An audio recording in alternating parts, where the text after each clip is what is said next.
नमस्कार फ्रेंड्स, सुजाताच किचनमध्ये आपल्या सगळ्यांचं मनापासून स्वागत आहे। आज आपण बघणार आहे भेंडीची भाजी, तीही अजिबात चिकट न होता। तर चला बघा, आपण त्यासाठी इथं घेतलेली आहे अर्धा किलो भेंडी स्वच्छ धुवून कट करून घेतलेली आहे। आधी स्वच्छ पुसायची धुतल्यावर आणि मगच कट करायची। स्वच्छ पुसली नाही तर भेंडी चिकट होते, त्यामुळे व्यवस्थित पुसूनच भेंडी कट करायची। बघू शकताय तुम्ही, मी खूप अशी बारीक भेंडी कट नाही केलेली, बऱ्यापैकी अशी जाड जाड भेंडीच कट केलेली आहे। तर भेंडी जास्त बारीक कट करायची नाही।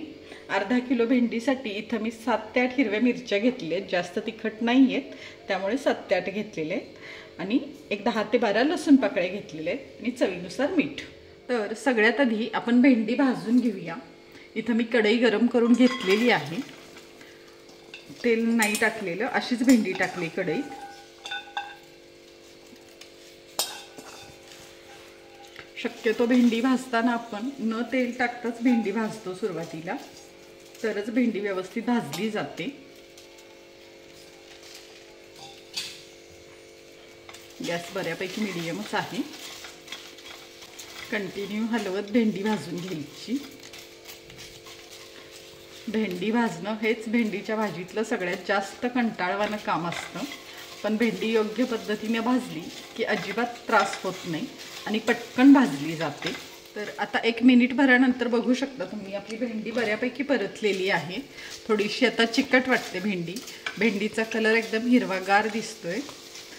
तर आता आपण ही अशी भेंडी चिकट होऊ नये म्हणून याच्यात आपण अगदी 2 ते 3 थेंब लिंबाचा रस पिळून घेणार आहे। आणि आता ही भेंडी पुन्हा एक अर्धा मिनिट परतून घेऊया। लिंबू पिळल्यामुळं भेंडी चिकट होत नाही, जास्त पटकन मोकळी होते भेंडी लिंबूमुळं।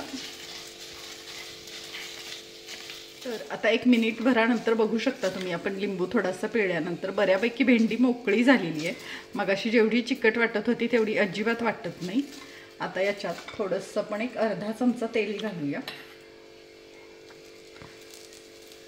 आणि आता व्यवस्थित भेंडी ही भाजून घेऊया 1 मिनिटभर अजून। अजिबात वेळ लागत नाही, अशा प्रकारे भेंडी भाजली तर पटकन भाजली जाते भेंडी।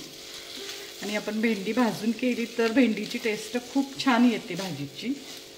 बरेच जण भेंडी भाजत पण नाहीत, पण एकदा भाजून नक्की भेंडी करून बघा, खूप छान लागते भाजी भेंडीची।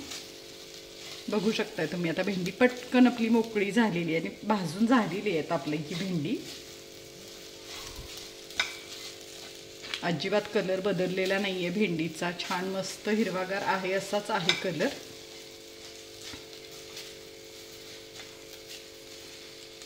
आता ही आपली भेंडी छान भाजून झालेली आहे, बघू शकता तुम्ही, मस्त अशी कोरडी कोरडी झालेली आहे, चिकट अजिबात वाटत नाही, छान सुटसुटीत मोकळी झालेली आहे। तर आता आपण गॅस बंद करूया, ही भेंडी झालेली आहे भाजून। तर आता आपण आपल्या भेंडीला फोडणी देऊन घेऊया। सगळ्यात आधी कढईत 1 चमचा 1.5 चमचा तेल टाकूया। भेंडी आपली जास्त आहे त्यामुळे तेल थोडंसं जास्त टाकले। मिरची टाकूया,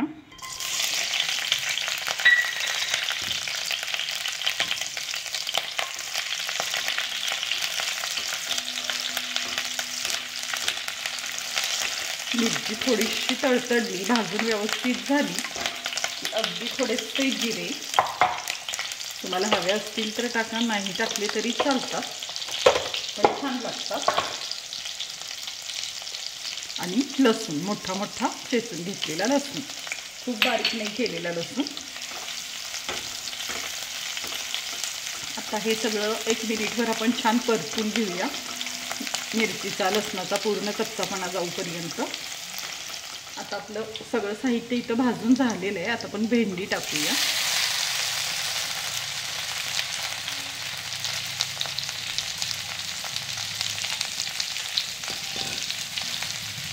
आणि चवीनुसार मीठ।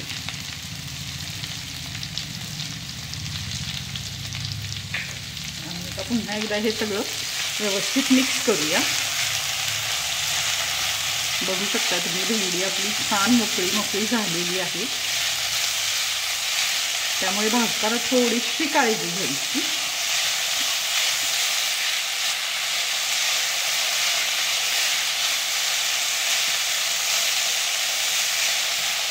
आता आपण झाकण ठेवून ती भेंडी एक 5 मिनिटं शिजवून घेऊया।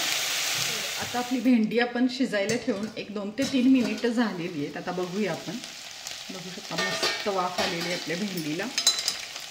भेंडी पण आपली बऱ्यापैकी झालेली आहे,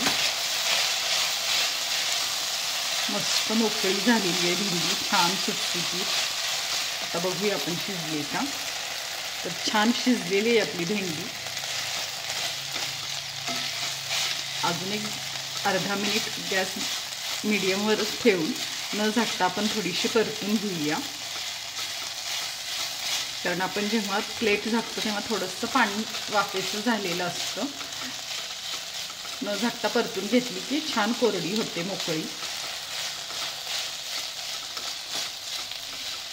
तर आता आपली ही भेंडी झालेली आहे, आपण गॅस बंद करूया। फ्रेंड्स, तुम्ही बघू शकता इथं आपली भेंडीची भाजी अगदी थोड्या साहित्यात आणि कमी वेळात खूप सुंदर झालेली आहे। तर अशा प्रकारे भेंडीची भाजी एकदा नक्की ट्राय करा आणि व्हिडिओला लाईक आणि शेअर नक्की करा, चॅनलला सबस्क्राईब पण नक्की करा। धन्यवाद।